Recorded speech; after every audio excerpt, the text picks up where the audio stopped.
licenses. So those licenses are notoriously designed in such a manner that it is very difficult to understand. So they will say, okay, if you are using one socket, then you have to pay X. If you are using two sockets, you pay 2X. If you are having a physical host, then you have to pay per host. So a lot of complex kind of combinations. And a lot of customers said that that is something which is not possible for us to use when we use EC2. So provide us something. So that is where the dedicated host is provided. But again, it is very costly. And dedicated instance, there's a difference between dedicated host and instance. Dedicated instance is basically you pay by the hour for instances that run on single tenant hardware. But we will compare that. Let's quickly compare. I think. Yeah. So when you go for dedicated instance, the billing is like per host billing. EC2 per instance billing, pay by the hour. Dedicated instance per instance billing. Dedicated host provides you the visibility of the number of sockets and physical cores. Dedicated instance is not. Host and instance affinity. You can say that launch this instance on this specific host. That affinity is there. With dedicated instance, that affinity is not there. So that is something which is very differences. You can bring your own license to dedicated host, but not to dedicated instance. But the common feature is that they both run on dedicated hardware. So these are all kind of various pricing options with purchasing options with EC2 and so on.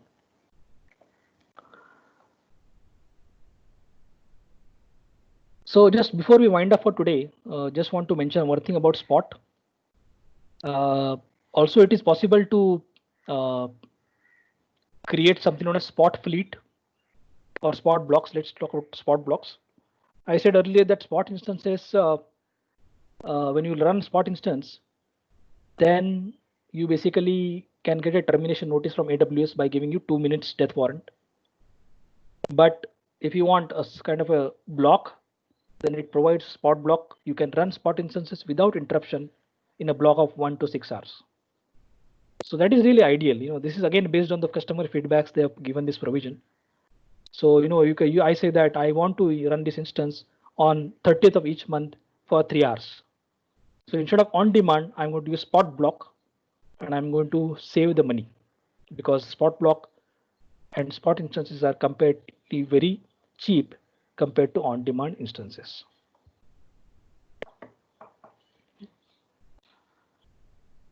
So I think we will stop here today. Before we wind up, I will just take a quick recap on EC2. I know that we have covered kind of many concepts here. So you might have to go through the recording again, listen to it, and let's do a quick check of EC2 a little bit. Okay. So question 1. Can we attach multiple EBS volumes to EC2? Yes. Okay. Is there any condition? Yes. So it is only possible for the Nitro based instances. It is not for the all instances. What is the disadvantage with ephemeral storage? What is the downside of ephemeral storage? The data is not persistent. Correct. And what is the benefit of ephemeral storage? IOPS is quick. IOPS is quick. That's very, very good. Okay. All right. And when you will use EFS, when you will use S3, you briefly look at EFS.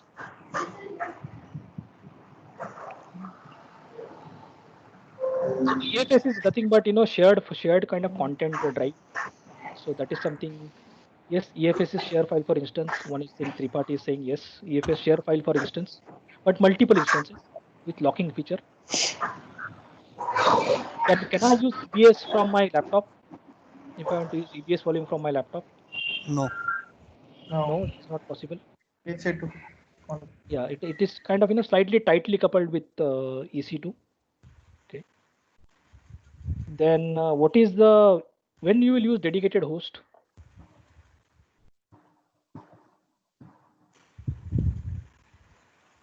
What is the reason for using dedicated? In case we want our own license. Correct. So there are some licensing constraints. In that case, you need that socket visibility, core visibility, physical core visibility. Then you can use. Deploy our own instances. That's correct. In which scenario you will use bare metal? There is a bare metal instance type.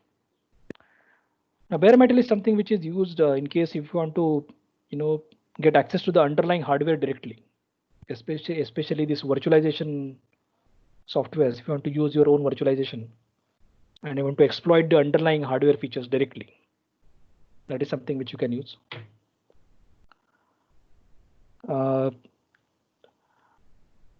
What is the purpose of snapshot?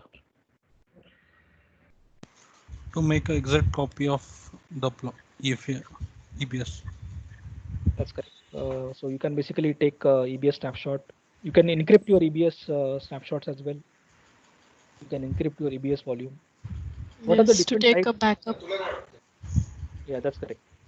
What are the different types of EBS volumes?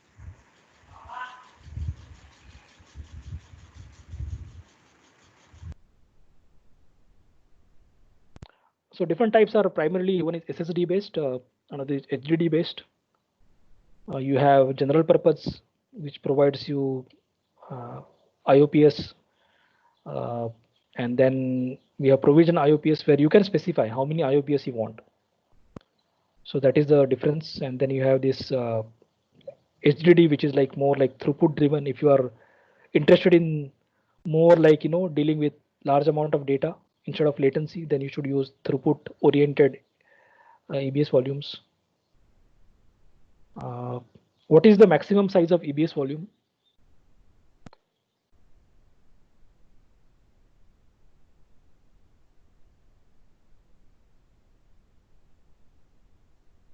So maximum size of EBS volume is 16 terabyte. TB. Yes, 16 terabyte. Okay. So all right, I think so that's all for today's session. So tomorrow we will continue. Yeah, I think Neil said 16 TB. Tomorrow we'll continue further. So meanwhile, we are going to start from our EC2. So we need to complete that setup of Apache Web Server, and then we are going to build our custom AMI from that, and then we will set up VPC.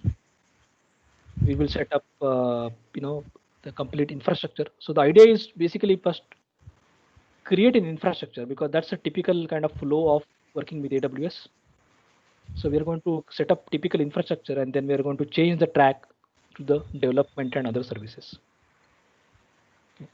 So I will share the presentation link. I will anyway, this lab reference is anyway shared. So recording also will be shared with you. And in case you have any difficulties in carrying out any labs, then I will log in earlier tomorrow. So I will log in half an hour before. So in case anybody is having specific questions related to their kind of lab setup, then I'm happy to look into it.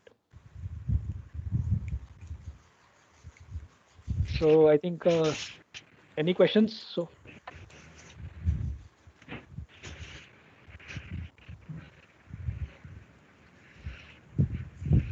all right, then I think thanks for your time.